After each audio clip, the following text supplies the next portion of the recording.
The president has alerted Congress, has let you and your colleagues know that we're back to war with Iran. And I'm wondering, particularly as an Air Force veteran, what you think is the best course of action here, if we should continue to pursue talks or if it's back to all-out war.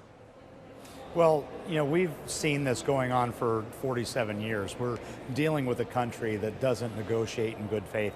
But I'm going to say that we need to stick with our original goals in this conflict. We need to make sure that we never, ever see a nuclear capable Iran. And the second thing is we need to make sure that we see commerce, normal commerce, passing through the Strait of Hormuz without any, toll booths or toll gates or any kind of, interference there. And I think that what the president is doing right now, and, he's obviously renewed the blockade on Iranian ports there. And a lot of times the way you get, people to comply is through their pocketbook, and that's back onto that goal. But the other thing is that, if they're going to continue to not act in good faith, we need to do what we need to do to make sure that we never have this world, not just the United States and our allies, but this planet being subject to a nuclear Iran. I think it's important that we see this through. I wonder your thoughts on the president's approach to what he referred to as a reimbursement fee yesterday. Some would call it a toll for the Strait. He says he heard from a lot of our allies in the region, Congressman, and they would prefer to invest in the United States, knowing that they have already invested hundreds of billions of dollars, trillions combined. How would this work exactly, and how would we quantify the investment to know that it was paying for the services that the president says will be providing? Right. Well, first of all, I think that the president has pulled back on that, last I heard, on that direct reimbursement. And I think that that's correct. In terms of investment, I think that's something that we should always be encouraging. I think that's good for our country. I think that's a good direction to monitor that. It's like a lot of things, the words matter. And it really depends on how we put this whole deal together to make sure that we do have. And the operative word is investment. We have investment so that there's an expected return and there's benefit for us as well for everything that we're doing to make sure that a bad actor isn't completely going in contradiction to international maritime law and trying to shut off, international waterways where we've got, obviously, oil's the big topic, but we've got a lot of things passing through that strait that, the United States, our allies, and this, a lot of countries around the world depend on. I mentioned you served in the Air Force, Congressman. You were in Afghanistan doing search and rescue operations. So your view is unique for many in Washington, D.C. And I'm wondering if you think the administration underestimated the ability of Iran to use asymmetric warfare to make this a lot more difficult than we had estimated. Well, a lot of times when you go to war, you do the best you can to understand the enemy.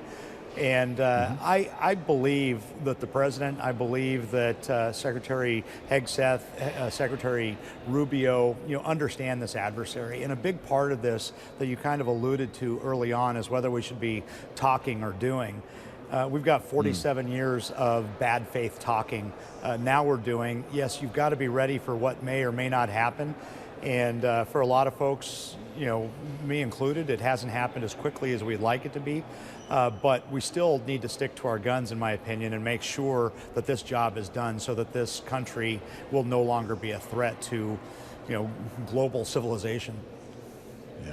We know your Financial Services Committee met with the chair earlier today. We carried that hearing in its entirety, Congressman. The first of 2 days for Chair Warsh. And of course, affordability is a massive issue here in Washington for anyone running for re-election for this administration. It's something that everyone has in common here. And that, of course, was the spirit of that conversation with the Fed chair. I bring it up because I want to ask you about this housing bill that just recently became law without the president's signature, something that we talked about quite a bit. You wrote a piece of that bill, the Whole Home Repairs Act of 2025, which awards HUD grants to homeowners of lesser means to make repairs to upgrade their homes. You heard what the president said, that this bill was a big yawn, but is this not a direct example of what might actually help people? When would they be able to make this an opportunity for themselves? Yeah, well, first of all, I think sometimes, the president will say things that, that are not exactly. I think he said that in the moment, but I think that the president does see a lot of the good things that we have in this bill. And obviously the administration was part of some of this crafting of it. So one of the big issues, just to pull back a little bit, that I run into across my district is recruiting and retaining folks for rural hospitals and schools.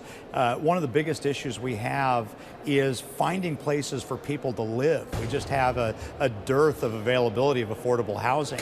And so any place that you do corrections in the whole strata from high end to entry level creates positive pressure and creating availability for somebody else up or down that strata. So what this bill does is there's some homes that have fallen into a state of disrepair where they don't qualify for a lot of HUD programs. So this helps that lower strata of this housing so that it can qualify for these programs so that we can get these repaired.